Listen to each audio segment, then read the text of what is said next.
Study IQ IAS. Smart aspirants number one choice. नमस्कार दोस्तों, study IQ देख रहे हैं आप। मैं हूं वरुण जौहरी। जय हिंद, जय भारत। साल 2022 पाकिस्तान के पंजाब प्रोविंस के हसन अब्दल एक छोटे से शहर में दोपहर का वक्त था। इस शहर में है एक गुरुद्वारा जिसका नाम है गुरुद्वारा श्री पंजा साहब। तो पंजा साहिब गुरुद्वारे के बाहर एक बुजुर्ग व्यक्ति खड़ा हुआ था और इस व्यक्ति ने इस दिन एक फ़ोटो क्लिक कराई। गुरुद्वारे के बाहर की ये जो फ़ोटो थी, एक आम फ़ोटो की तरह इसको देखा जा सकता है, लेकिन जब ये फ़ोटो उस आदमी ने अपने फेसबुक प्रोफाइल पर अपलोड की तो इधर भारत में, राजधानी दिल्ली में पूरे इंटेलिजेंस कॉरिडोर में हलचल मच गई थी। क्योंकि ये जो आदमी था, भारत पिछले 3 दशकों से लगातार कह रहा था कि ये आदमी पाकिस्तान में है। हम जानते हैं कि ये पाकिस्तान में छुपा हुआ है, लेकिन पाकिस्तान हर दफ़ा हर बार इससे इनकार करता था। इस बुज़ुर्ग व्यक्ति का, इस आदमी का नाम था गजिंदर सिंह। एक पतला दुबला चश्मा लगाने वाला शख्स जो कि एक वक्त पर दल खालसा इंटरनेशनल का को-फाउंडर हुआ करता था, उसका फ्रंट फेस माना जाता था। वही गजिंदर सिंह जिसने 29 सितंबर 1981 को इंडियन एयरलाइंस की फ़्लाइट IC423 को हाईजैक किया, हाईजैक करके पाकिस्तान ले गया। और ये एक ऐसा हाईजैक रहा उस समय का जिसने इंडियन सिविल एविएशन सिक्योरिटी की नींव हिला कर रख दी थी। आज आपको बताने वाले हैं इस IC423 हाईजैकिंग के बारे में। ये पूरा डिटेल होने वाला है, कैसे आखिर खालिस्तान की मांग के लिए सबसे पहली दफ़ा ये हाईजैक किया गया। ये पहला हाईजैक था खालिस्तान की मांग के लिए।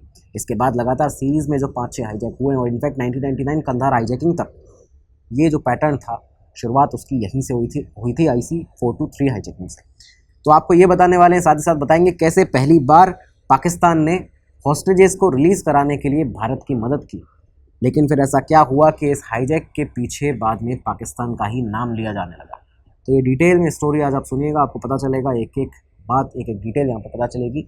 शेयर कीजिएगा इस वीडियो को अपने फ्रेंड्स में, फैमिली सर्कल में, और दोस्तों कमेंट बॉक्स में जय हिंद ज़रूर लिखिएगा। इसके अलावा इस वीडियो के नीचे डिस्क्रिप्शन बॉक्स में जाइए। अगर आप UPSC की तैयारी कर रहे हैं, आपका सपना इस एग्ज़ाम को क्रैक करना, IAS IPS ऑफिसर बन के देश की, भारत की प्रगति उन्नति में अपना योगदान देना, स्टडी IQ हमेशा से आपकी इस तैयारी को मजबूत और आसान बनाता हुआ आ रहा है। हमारे सारे फैकल्टीज़ आपकी हमेशा तत्पर दिन रात काम करते हैं, आपको पढ़ाते हैं, आपको गाइड करते हैं, इस जर्नी को आपकी आसान बनाते हैं। यहाँ पर सारे कोर्सेज़ आपको अवेलेबल हैं, सारे लिंक्स उनके मिल जाएंगे। क्लिक कीजिए, अपने अकॉर्डिंगली आप अपना कोर्स परचेज़ कर सकते हैं। जैसे ही आप क्लिक करेंगे, परचेज़ करेंगे, VJ Live ये आपका कोड है, ये आपको लगाना है। जैसे इसको लगाएंगे, बड़े से बड़ा डिस्काउंट आपको प्राप्त होगा। यहाँ पे एक बड़ा डिस्काउंट तो पाएंगे ही, अपनी तैयारी को मजबूत और आसान बनाएंगे। हमारी शुभकामनाएं आपके साथ है। अब आगे बढ़ते हैं और शुरुआत करते हैं हमारे आज के इस एपिसोड की। तो शुरुआत होती है 1970s से। 1970s के कुछ आखिरी साल रहे और 1980s के शुरुआती जो साल रहे, ये उस दौर की बात है जब पंजाब का जो माहौल था वो तेज़ी से उबाल पर था। धर्म, राजनीति, सेंटर और स्टेट के बीच के जो तनाव थे, उनकी अनबन थी, वो लगातार बहुत तेज़ी से बढ़ रही थी और यहाँ पे जो एक उनके बीच का ढांचा था वो कमज़ोर भी हो रहा था। इसी माहौल के अंदर एक सिख होमलैंड की, यानी कि खालिस्तान की डिमांड की जाने लगी, मांग तेज़ी से उठने लगी। इसी बैकग्राउंड में, यही पूरा समय रहा जब इसी बैकग्राउंड में कुछ ही साल पहले 13 अप्रैल 1978 को अमृतसर में दल खालसा नाम का एक रेडिकल आउटफिट बनाया जाता है। एक ऐसा आउटफिट जन्म लेता है इस संगठन का जिसका लक्ष्य था खालिस्तान की जो मांग है उसे अंतर्राष्ट्रीय, इंटरनेशनल लेवल पर, अंतर्राष्ट्रीय स्तर पर एम्पलीफाई करना, तेज़ करना, भारत के ऊपर, इंडियन स्टेट के ऊपर लगातार प्रेशर बनाए रखना। तो ये जो एक संगठन था, इसको 1978 13 अप्रैल को बना दिया जाता है। दल खालसा वही संगठन था जिसका को-फाउंडर था, जिसका मुख्य चेहरा था गजिंदर सिंह। यही शख्स दल खालसा, इस ऑर्गेनाइजेशन के पीछे का जो ब्रेन था वो था, यानी इसी ने उसे बनाया था। अब ये वो जो पूरा दौर था, इसी दौर में एक इंसिडेंट हुआ इस समय। दरअसल इस दौर में एक ऐसा इंसिडेंट रहा कि जब आर्य समाजी लीडर थे, एक पूर्व पंजाब के मिनिस्टर थे, पूर्व MP थे, सांसद थे, 83 साल के बुजुर्ग पत्रकार लाला जगत नारायण जी दरअसल हिंद समाचार ग्रुप के माध्यम से रोज़ाना खालिस्तान मूवमेंट पर अपने आर्टिकल्स छापा करते थे। सिख एक्सट्रीमिज़म जो है उसके बारे में, भिंडरावाले के जो विचार हैं उनके बारे में उनको सीधा चैलेंज किया करते थे अपने अखबार में। और वो इस लड़ाई को देश की जो एकता है, सेकुलर फैब्रिक है, उसके ऊपर सवाल समझते थे। इस वजह से वो लगातार ये सारी चीज़ें इसके अगेंस्ट में, जो खालिस्तान की मांग है उसके अगेंस्ट में अपने आर्टिकल्स छापा करते थे। यही बात जो थी, जितने भी ये खालिस्तानी सेपरेटिस्ट थे, जो भी मिलिटेंसी के लोग थे, उन्होंने ये जगत नारायण जी को अपना दुश्मन मान लिया था। वो उनके दुश्मन टॉप पर उनकी प्रायोरिटी लिस्ट में आते थे दुश्मनों में। इसी के चलते जनवरी 1981 में उन पर सबसे पहला हमला किया गया। जगत नारायण जी पर सबसे पहला हमला होता है। किस्मत की बात रही कि वो यहाँ पर बच जाते हैं, लेकिन यहाँ से महज 9 महीने बीते। महज 9 महीने बाद 9 सितंबर 1981 का दिन था, जब दोपहर के वक्त लाला जगत नारायण अपनी ग्रे कलर की फिएट कार में पटियाला से जलंधर की तरफ वापस आ रहे थे। इसी बीच में लुधियाना से थोड़ा ही पहले एक बिना नंबर की बाइक आती है। बाइक थी रॉयल एनफील्ड बुलेट। उस बुलेट के पीछे 3 लोग बैठे हुए थे। करीबन एक आदमी जो था उसको चला रहा था, 2 लोग उसके पीछे बैठे थे। इस गाड़ी को अपने पीछे आते देखा तो जगत नारायण जी की जो ग्रे कलर की फिएट थी, उसे जो चला रहे थे सोमनाथ, जो उनके ड्राइवर थे, उन्होंने जब इसे देखा तो उन्हें थोड़ा सा अजीब लगा। लेकिन जैसे ही ये मोटरसाइकिल और ज़्यादा आगे आई, साथ में चलने लगी, अचानक से देखा गया कि जितने भी लोग उस मोटरसाइकिल पर बैठे थे, बुलेट पर बैठे थे, उन्होंने बिना किसी वार्निंग के अंधाधुंध फायरिंग शुरू कर दी। एक जो अटैकर था उसके हाथ में .45 कैलिबर रिवॉल्वर थी, दूसरे के पास .32 कैलिबर वेपन था। अंधाधुंध फायरिंग की जाती है। सोमनाथ जो ड्राइवर थे लाला जगत नारायण जी के, उन्होंने ब्रेक भी मारे, लेकिन ब्रेक जैसे ही मारा और गाड़ी को साइड में घुसाना चाहा, किसी दूसरे रास्ते से वहाँ से एस्केप करना चाहा, तो सामने से आती हुई एक बस ने रास्ता ब्लॉक कर दिया। इसके बाद अटैकर्स ने अंधाधुंध पॉइंट ब्लैंक रेंज से गोलियां चलाना शुरू किया। ड्राइवर सोमनाथ को गोली लगी, लेकिन वो बच गए। पर पिछली सीट पर जो बैठे थे लाला जगत नारायण, 3 गोलियां उन्हें लगी और मौके पर ही उनकी मौत हो चुकी थी, उनका निधन हो चुका था। इस एनकाउंटर ने पंजाब भर में, पूरे पंजाब में एक नया तनाव, एक गुस्से का माहौल जो था वो खड़ा कर दिया था, क्योंकि जगत नारायण जी के फॉलोअर्स भी बहुत सारे थे। दूसरी तरफ जो पंजाब का माहौल था वो भी बिगड़ा था और सेंटर में भी हंगामा हो गया था इस पूरे हत्याकांड के बाद। अब जो हत्यारे थे वो यहाँ से भागते हैं, लेकिन ये ज़्यादा दूर तक नहीं भाग पाते, क्योंकि आगे जाके इनकी बाइक जो थी वो ख़राब होती है। बाइक ख़राब होने के बाद भीड़ ने एक अटैकर को, जिसका नाम था नक्षत्र सिंह, उसे मौके पर ही पकड़ लिया। उसे बहुत पीटा गया और उसके बाद पुलिस के गिरफ्त में उसको पुलिस के हवाले कर दिया गया। पुलिस इन्वेस्टिगेशन जब शुरू हुई तब आगे जाके 2 और नाम सामने आए। एक नाम था दलबीर सिंह और दूसरा नाम था स्वर्ण सिंह। दलबीर सिंह के बारे में बताया जाता है कि दलबीर सिंह का नाम पहले भी बाबा गुरबचन सिंह के जो मर्डर केस था उसमें भी नाम आ चुका था, उसमें भी सस्पेक्ट था। और स्वर्ण सिंह का जो नाम था, तो बताया गया स्वर्ण सिंह के बारे में कि वो जर्नैल सिंह भिंद्रावाले का एक रिश्तेदार है। यही वो पॉइंट था जब यहीं से इस पूरे हत्याकांड में, लाला जगत नारायण हत्याकांड में कॉन्स्पिरेटर के तौर पर भिंद्रावाले का नाम फॉर्मली पुलिस रिकॉर्ड में दर्ज किया जाता है। अब ये जो नाम आया भिंद्रावाले का, तो ये पंजाब पुलिस के लिए एक बहुत बड़ा पॉलिटिकल अर्थक्वेक था। ऐसा उन्होंने सोचा नहीं था कि इस तरह का एक बड़ा नाम इस मर्डर केस में आएगा और उसके बाद उस पर एक्शन लेना पड़ेगा। अब एक्शन की बारी आती है। पंजाब पुलिस ने भिंद्रावाले को पकड़ने के लिए अलग अलग जगह रेड करनी शुरू की। एक रेड की जाती है चांदोन कलां गाँव के अंदर। चांदो कला गाँव में जो रेड की गई, तो वहाँ पे पुलिस को पता चला कि कुछ देर पहले ही यहाँ से भिंद्रावाले जो है वो भाग गया, निकल गया। जल्दी खबर मिली दूसरी के अमृतसर से लगभग 40 किलोमीटर की दूरी पर मेहता चौक है। मेहता चौक के गुरुद्वारे में यहाँ पे भिंद्रावाले जो है वो अपने कई और साथियों के साथ में यहाँ पे मौजूद है। 3 सीनियर ऑफिसर पुलिस के, पंजाब पुलिस के, यहाँ जाते हैं, पहुँचते हैं, अरेस्ट करने की बात सामने रखते हैं। डायरेक्ट अरेस्ट कर नहीं सकते थे, इस तरह का माहौल था। लंबी नेगोशिएशन चलती है पुलिस के और भिंद्रावाले के बीच में, और उसके बाद फाइनली ये तय होता है कि 20 सितंबर 1981 को दोपहर के करीबन 1 बजे के आसपास भिंद्रावाले जो है वो खुद सरेंडर करेंगे। अब जब ये सारी बातचीत यहाँ पे हो जाती है, इसके बाद में फाइनली वो दिन आता है। 20 सितंबर को जैसे ही पुलिस ने कस्टडी में लिया है भिंद्रावाले को, स्थिति पुलिस के नियंत्रण से बाहर हो गई। हुआ ये कि भिंद्रावाले के जो भी समर्थक थे उन्होंने पुलिस के ऊपर फायरिंग शुरू कर दी, पुलिस पर हमला शुरू कर दिया। इसके जवाब में पुलिस ने भी जब रिटेलिएट फायर किया, काउंटर फायर किया, तो इस पूरे वायलेंट क्लैश में करीबन 20 लोग उस समय पंजाब में मारे गए थे। गिनती और ज़्यादा बताई जाती है, लेकिन ऑफिशियल आंकड़ों में 20 लोग बताए जाते हैं। इसी शाम यहाँ पे एक और बहुत बड़ी घटना हुई, क्योंकि सुबह पुलिस के रिटेलिएशन के बाद जो गुस्साए हुए लोग थे उन्होंने अपना रिएक्शन यहाँ पे दिया, और उस रिएक्शन को इस तरह से दिया गया था कि जलंधर के एक बाज़ार में 3 मोटरसाइकिल सवार हमलावर आते हैं, आम जनता पर, आम लोगों पर क्लोज रेंज से ब्लाइंड फायरिंग करना शुरू कर देते हैं। 4 लोगों की यहाँ भी मौत हुई, 13 लोग गंभीर रूप से सीवियरली इंजर्ड हुए, घायल हुए। भिंद्रावाले का ये जो अरेस्ट हुआ था, इसके बाद, इन दंगों के बाद, दल खालसा, जिस ऑर्गेनाइजेशन की हमने बात की आपको, जिसका जो लीडर था, जो फाउंडर था, वो था गजेंद्र सिंह। इसी भंडरवाले के अरेस्ट के बाद में ये आपको क्यों बताया गया, इसकी वजह वो आपको पता चलेगी, क्योंकि यहीं से दल खालसा की लीडरशिप को एक नया एक्शन लेने का आइडिया आया था। एक नए एक्शन के लिए इसी इवेंट ने उन्हें उकसाया था। उन्हें लगा कि अब ये जो भिंडरवाले का अरेस्ट हुआ है इसे हम एक सिंबॉलिक स्ट्राइक की तरह यहाँ पे यूज़ कर सकते हैं।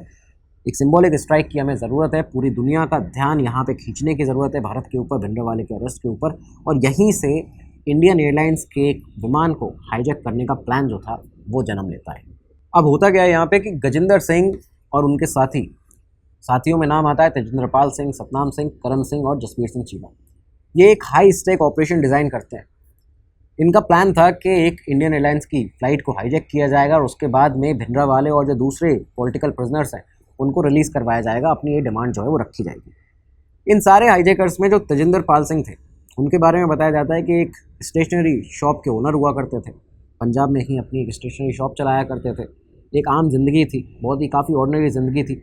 17 सितंबर 1981 को, यानी कि आप देखिए कि उसी दिन इनकी जो शॉप थी, जब ये भिंडरवाले का अरेस्ट हुआ और उसके बाद जो सारी चीज़ें हुई हैं, ये जो दिन था, उस दिन बताया जाता है कि उनकी दुकान पे नॉर्मल सारी चीज़ें चल रही थी। लोग सामान ख़रीदने के लिए आ रहे थे, वो सामान दे रहे थे। लेकिन तभी अचानक एक आदमी इनकी दुकान पे आता है। बहुत ही धीमी आवाज़ में उसने इनसे कुछ कहा और उसके बाद में दुकान में जितने भी कस्टमर्स थे उन सभी को बाहर निकाल दिया जाता है। कस्टमर्स को बाहर निकाल के शटर को गिराया गया और शटर गिराने के बाद में इन दोनों के बीच में, तेजिंदरपाल सिंह और उस आदमी के बीच में जो भी बात हुई है, उस दिन के बाद से तेजिंदरपाल सिंह अपने घर से गायब हो गए। उनकी पत्नी, जिन्होंने उस समय पर अभी एक बेटे को उस समय जन्म दिया था, उन्हें भी नहीं पता था कि उनके पति अपनी ज़िंदगी का डायरेक्शन पूरी तरह से परमानेंटली बदल चुके हैं। एक स्टेशनरी शॉप के ओनर से, एक सेलर से, एक हाईजैकिंग स्क्वाड के मेंबर बनने जा रहे हैं। खैर, इन सभी हाईजैकर्स ने अब यहाँ से दिल्ली, अमृतसर, श्रीनगर का जो हवाई रूट है, जो एयरलाइंस का रूट होता है, एयरप्लेन किस रूट से जाते हैं, इस रूट की रेकी करना शुरू किया। करीबन 2 बार सीक्रेट तरीके से रेकी की जाती है। इन्होंने एयरपोर्ट की सिक्योरिटी, वहाँ की टाइमिंग्स, फ़्लाइट के जो क्रू मेंबर्स होते हैं उनके रूटीन क्या हैं, इन सभी चीज़ों को बारीकी से ऑब्जर्व किया और ये सब देखने के बाद में एक प्लान बनाया। दरअसल उस समय पर आपको बता दें कि इंडियन एयरपोर्ट्स पर जो सिक्योरिटी थी वो आज के मुकाबले काफ़ी ज़्यादा नरम थी, बहुत ज़्यादा कम थी। सिख पैसेंजर्स जो थे वो धार्मिक कानून के तहत कृपाण भेजा सकते थे, उनकी इजाज़त भी उन्हें थी। मेटल डिटेक्टर या बाकी जो इक्विपमेंट्स थे या जो मशीनरी थी, उनके स्टैंडर्ड्स काफ़ी ज़्यादा कमज़ोर थे। यही सब चीज़ें थी जिसका फ़ायदा ये दल खालसा के जो हाईजैकर्स थे वो यहाँ पे उठाने वाले थे। इन्हीं सब सिक्योरिटी गैप्स का इन्होंने फ़ायदा उठाया। इन्होंने अपने साथ कृपाण ली, साथ में एक फेक हैंड ग्रेनेड बनाया। अब ये हैंड ग्रेनेड किस तरह से बनाया गया था? दरअसल इन्होंने कुछ न्यूज़पेपर्स लिए, उनके अंदर एक जामफल जो होता है, एक गुआवा, अमरूद को लपेटा और उसके बाद में उसे इस तरह से लपेटा गया, ऐसे कलर किया गया था उन न्यूज़पेपर्स के ऊपर कि वो एक ग्रेनेड की तरह लग रहा था। तो एक फेक ग्रेनेड था, वो दरअसल एक फल था, लेकिन कृपाण इनके पास में असली में थी, हकीकत में थी। तो अब ये इसलिए किया गया था जिससे कि एक साइकोलॉजिकल प्रेशर जो था वो बनाया जा सके, जो पैसेंजर्स होंगे वहाँ पे उन्हें डराया जा सके। और फाइनली जब ये पूरा प्लान हो गया तो फिर हाईजैकिंग की जो डेट थी वो डिसाइड की जाती है इन लोगों के द्वारा, इन हाईजैकर्स के द्वारा, और डेट रखी जाती है 29 सितंबर 1981। 29 सितंबर की सुबह दिल्ली के पालम एयरपोर्ट पर इंडियन एयरलाइंस का विमान बोइंग 737-288, फ्लाइट नंबर था IC-423, इसलिए IC-423 हाईजैकिंग कही जाती है। तो ये जो विमान था अपनी उड़ान भरने के लिए पूरी तरह से तैयार था, खड़ा हुआ था। इस फ्लाइट का जो पूरा रूट होना था वो था दिल्ली से पहले अमृतसर जाएगा, उसके बाद अमृतसर से होते हुए श्रीनगर पहुंचेगा। प्लेन में 111 पैसेंजर्स थे, 6 क्रू मेंबर्स सवार थे। दिल्ली से टेक ऑफ जो था वो होना था और इसी के बाद में जब टाइमिंग आती है तो टेक ऑफ जो था वो होता है। टेक ऑफ के बाद में विमान अमृतसर पहुंचता है। अमृतसर पहुंचने के बाद कुछ पैसेंजर्स उतरे, कुछ नए सवार हुए। ये जो नए सवार हुए थे, इन्हीं में ये हाईजैकर्स भी शामिल थे। इन्होंने जानबूझकर कॉकपिट के बिल्कुल पास वाली सीट यहाँ पे बुक की हुई थी। अमृतसर से जैसे ही अब ये लोग बैठ चुके थे विमान में, विमान टेक ऑफ करना शुरू करता है। टेक ऑफ करने के कुछ ही देर के बाद प्लेन जब क्रूजिंग एल्टीट्यूड पर था, अचानक केबिन के अंदर जो हलचल थी वो शुरू हो जाती है। गजेंद्र सिंह और जसबीर सिंह, ये दोनों ही हाईजैकर्स, टॉयलेट और कॉकपिट के बिल्कुल बीचों बीच नैरो जो गैलरी थी, वहाँ पे पतली सी जो दोनों सीट्स के बीच में जगह होती है, इन जगह पर खड़े हो जाते हैं। और जैसे ही एयर होस्टेस ने पायलट के लिए जो चाय और कॉफ़ी ले जाई जाती है, तो उस समय पर जब कॉकपिट का गेट खोला ये अचानक से उस एयर होस्टेस को धक्का देकर अंदर कॉकपिट में घुस जाते हैं। अंदर घुसे, इस समय पर बाकी जो 3 और लोग थे हाईजैकर्स, उन्होंने पूरे केबिन के अंदर अपनी पोजीशंस ले ली, कृपाण निकाल लिए, चिल्लाने लगे। उन्होंने कहा कि ये फ़्लाइट जो है वो हाईजैक हो चुकी है। लोग बुरी तरह डर चुके थे, भय में थे। कॉकपिट के अंदर का माहौल ये था कि एक हाईजैकर ने पायलट के हाथ पर कृपाण से एक छोटा कट मारकर, क्योंकि वो जो खून निकला तो उससे पायलट भी बहुत बुरी तरह डर गए थे, तो यहाँ पे एक कट मारा गया पायलट के हाथ पर। दूसरे ने पायलट से डिमांड की कि इस प्लेन को तुरंत पाकिस्तान के लाहौर ले चलो। ये जो पूरा माहौल था ये कॉकपिट के अंदर था। इधर कॉकपिट के बाहर जो केबिन था, केबिन में ये हालत थी कि एक जो हाईजैकर था उसने अपनी कृपाण से ही लोगों को डराने के लिए अपना हाथ कट कर लिया, और वो जो बहता खून था उसको हवा में लहराते हुए उसने ये कहा कि हम खालिस्तान के लिए सब कुछ कर रहे हैं, हम अपनी मौत से भी लड़ने को यहाँ पे तैयार हैं।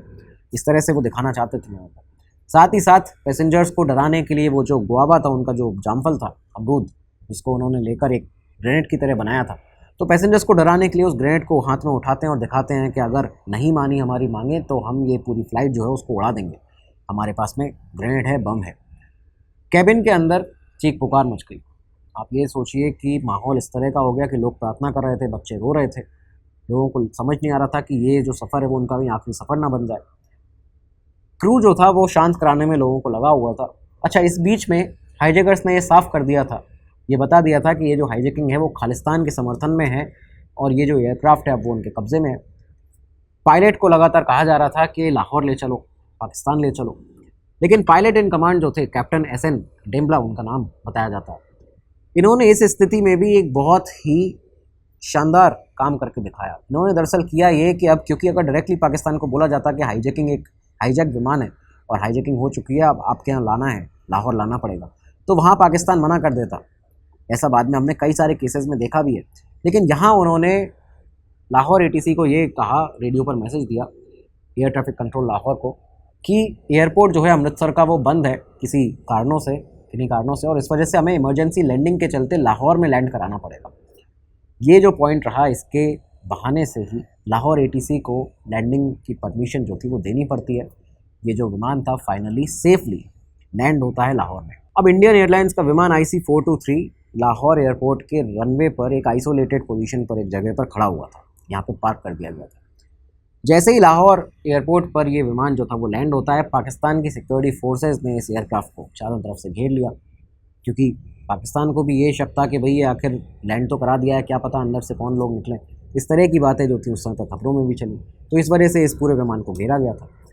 दिल्ली में अचानक जब इस बात की खबर पड़ती है, राजधानी दिल्ली में मंत्रालय में कैबिनेट सेक्रेटरी के अंदर एक क्राइसिस मैनेजमेंट कमेटी तुरंत बना दी जाती है। इस क्राइसिस मैनेजमेंट कमेटी CMC ने यहाँ पे पाकिस्तान में बात की। पाकिस्तान में जो भारतीय हाई कमिश्नर थे उस समय पर K नटवर सिंह, उनसे बात की गई।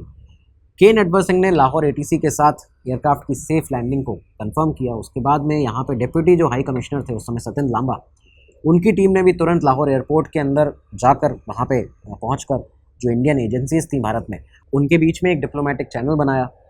अब नेगोशिएशंस का दौर शुरू हो चुका था और एक वक्त ऐसा भी आया जब सत्येंद्र लांबा जो डिप्टी कमिश्नर थे, तो हाई कमिश्नर थे, तो उन्होंने खुद एयरक्राफ्ट में जाकर हाईजैकर से बात करनी भी चाहिए, लेकिन यहाँ पे पाकिस्तान के जो सुरक्षा बल तैनात थे बाहर, उन्होंने उन्हें रोक दिया। तो अब समय यहाँ से बीतना शुरू होता है और कुछ ही देर के बाद ये देखा गया कि नेगोशिएशंस के शुरू हो चुके थे। हाईजैकर्स भी अपनी डिमांड सामने अब सरकार के भी रखना चाहते थे। तो यहाँ हाईजैकर के जो लीडर थे इन सभी हाईजैकर्स के, गजेंद्र सिंह, उन्हें बातचीत के लिए लाहौर के एयरपोर्ट लाउंज के जो VIP लाउंज था एयरपोर्ट का, वहाँ पे बुलाया जाता है।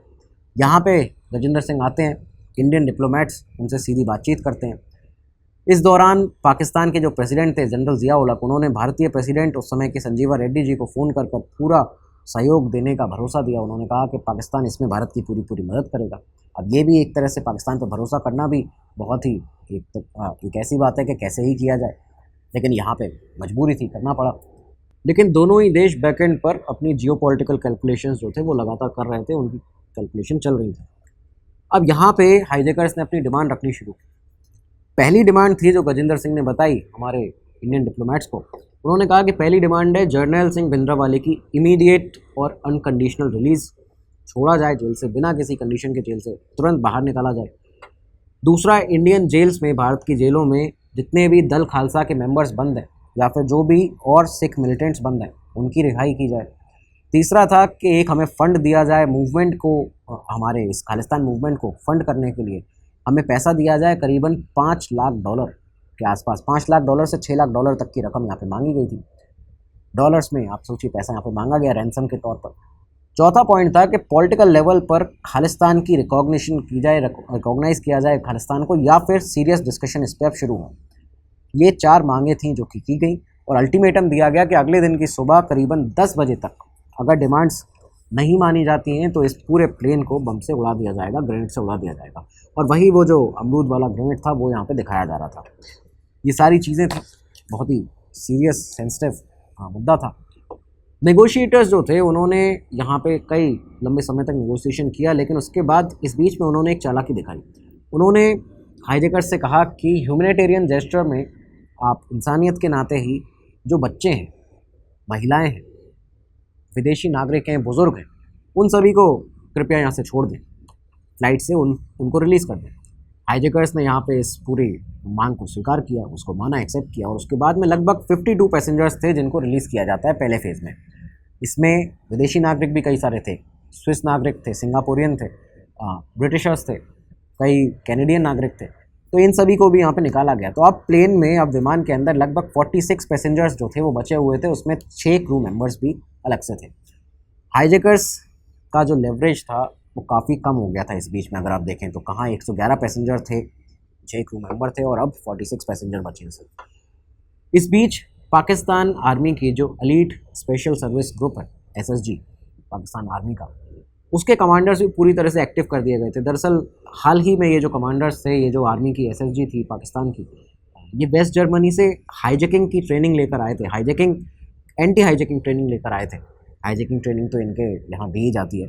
तो खैर ये एंटी हाईजैकिंग ट्रेनिंग लेकर ये सारे SSG के कमांडर्स आए थे और इन्हें यहीं पे इसकी एक तरह से इनकी ड्रिल होने वाली थी इस पूरे हाईजैक में। हुआ क्या, प्लान क्या किया गया पाकिस्तानी ऑफिसर्स के द्वारा, आर्मी के द्वारा और जो इंडियन डिप्लोमेट्स थे उनके द्वारा, कि केटरिंग स्टाफ और जो ग्राउंड मेंटेनेंस क्रू है उनके गेटअप में, उनके भेस में ये जो SSG कमांडोज हैं पाकिस्तान के, ये इस फ्लाइट के अंदर जाएंगे, हाईजैकर्स की पोजीशंस को चेक करेंगे, उनके वेपन्स को चेक करेंगे, अलर्टनेस का पूरा जायज़ा लेने के बाद में फाइनली उसके बाद ये देखा जाएगा कि कब इन पर अटैक करना है। ये सारी चीज़ें यहाँ पे होती हैं। इस बीच में ये सब करते करते अगला दिन आ गया 30 सितंबर 1981 का। 30 सितंबर 1981 सुबह जब हाईजैकर्स की 10 बजे के आसपास में जो डेडलाइन थी वो नज़दीक आ रही थी, जो इन्होंने कहा था कि 10 बजे तक अगर हमारी मांगें पूरी नहीं की गई तो हम उड़ा देंगे इस फ्लाइट को, इस प्लेन को। इस समय पर लाहौर के कंट्रोल रूम में बहुत ही ज़्यादा तनावपूर्ण माहौल हो चुका था। आप सोचिए कि क्या डेडलाइन सामने आ रही है और किस तरह का माहौल होगा, कैसे मैनेज किया जाए, कैसे अपने बाकी पैसेंजर्स को छुड़ाया जाए।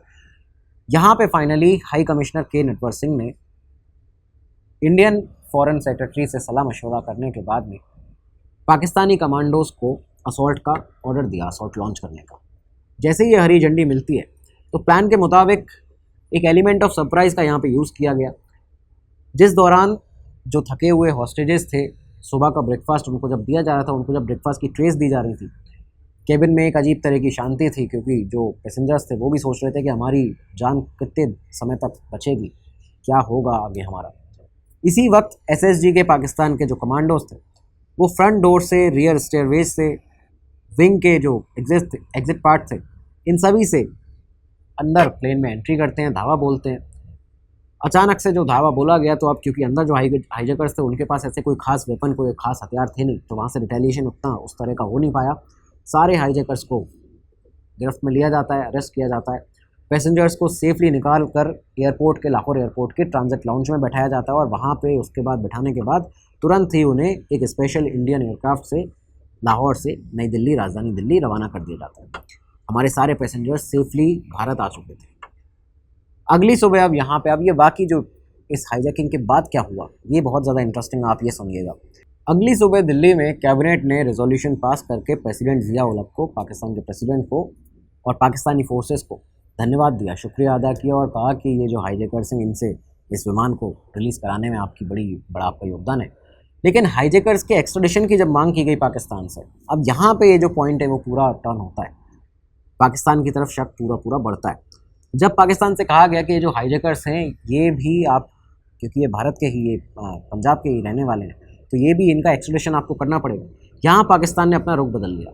पाकिस्तान का कहना था दरअसल कि हमारे जो कमांडोज़ हैं, जो हमारे एलीट फोर्सेस के लोग हैं, ऑफिसर्स हैं, वो इन हाईजैकर्स को चाहते हैं कि इनको सज़ा जो है वो पाकिस्तान में मिले।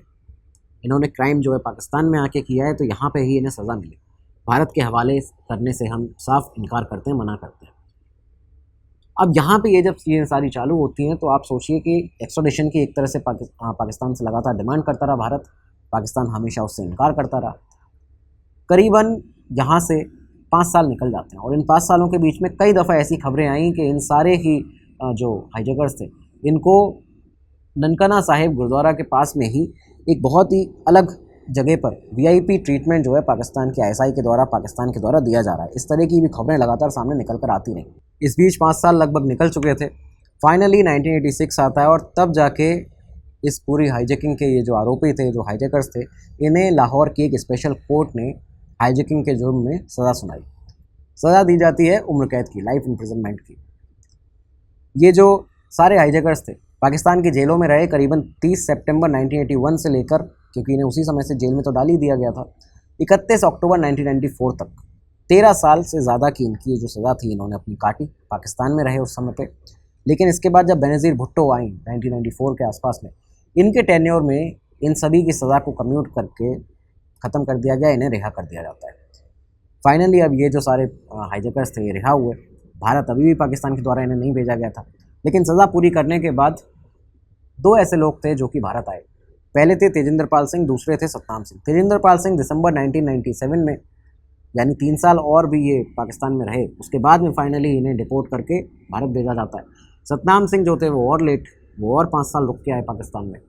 1999 में जब कंधार हाईजैकिंग हुई थी उस समय भारत लौट कर आए सतनाम सिंह। लेकिन इनके अलावा जो दलबीर सिंह और करण सिंह थे वो दोनों ही पाकिस्तान से स्विट्ज़रलैंड भाग गए थे। वहाँ पहुँचकर पॉलिटिकल असाइलम ले लिया।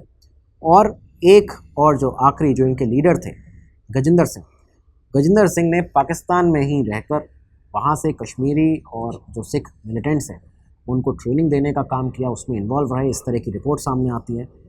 ये सारी चीज़ें जब हुई तो इन पांचों का जो क्या हुआ रिहाई के बाद वो आपको हमने बताया।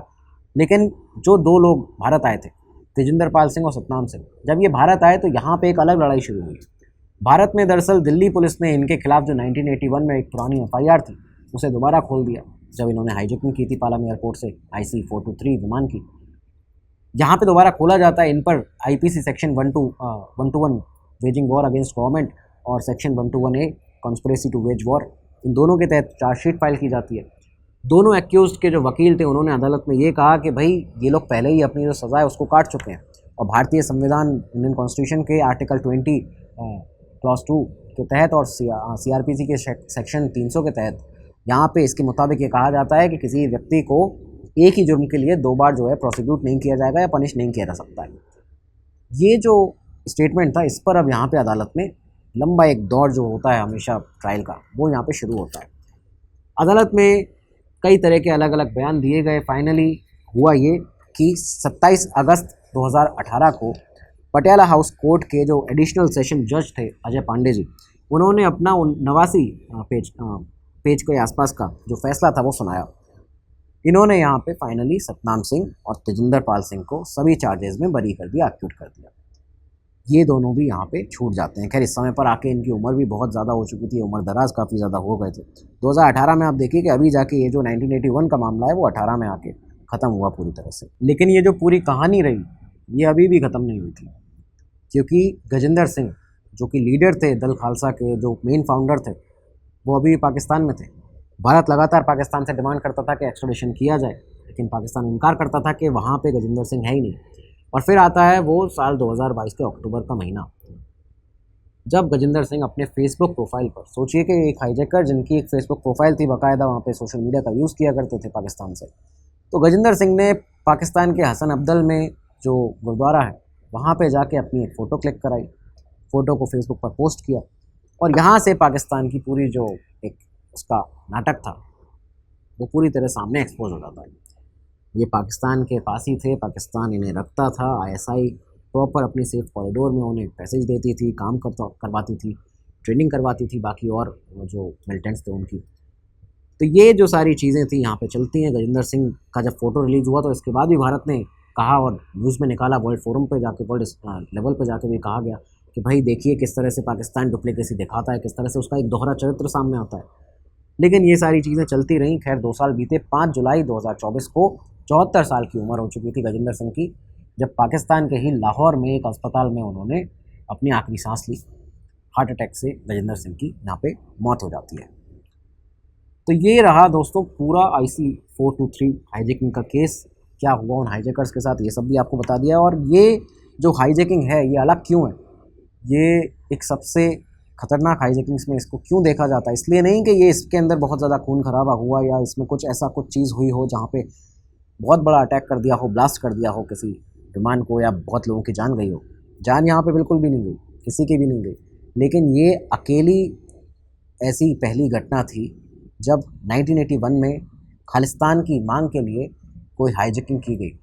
और इसके बाद से आप देखिए कि 81 से लेके 85 तक 5 जो भारतीय आसमान में हाईजैकिंग की गई हैं हमारे भारतीय विमानों की, वो इसी से प्रेरित होकर की गई। और इनफैक्ट कई रिपोर्ट्स में तो सामने आता है कि रेफरेंस दिया जाता है 81 की हाईजैकिंग का IC जो 813 कंधार हाईजैकिंग थी उसमें, कि उसमें भी हाईजैकर्स जो थे उन्होंने इसी तरह के पैटर्न का इस्तेमाल किया था। तो ये एक ऐसा पहला हाईजैक था जिसके बारे में आज आपको बताया। डिटेल में इस एपिसोड के बारे में अपने व्यूज़ जो हैं वो कमेंट बॉक्स में दीजिएगा। कमेंट बॉक्स में जय हिंद ज़रूर लिखिएगा। अब अगले एपिसोड मिलेंगे, तब तक के लिए दीजिए इजाज़त। नमस्कार, धन्यवाद, जय हिंद, जय Bharat. Study IQ IAS, making India smarter and better.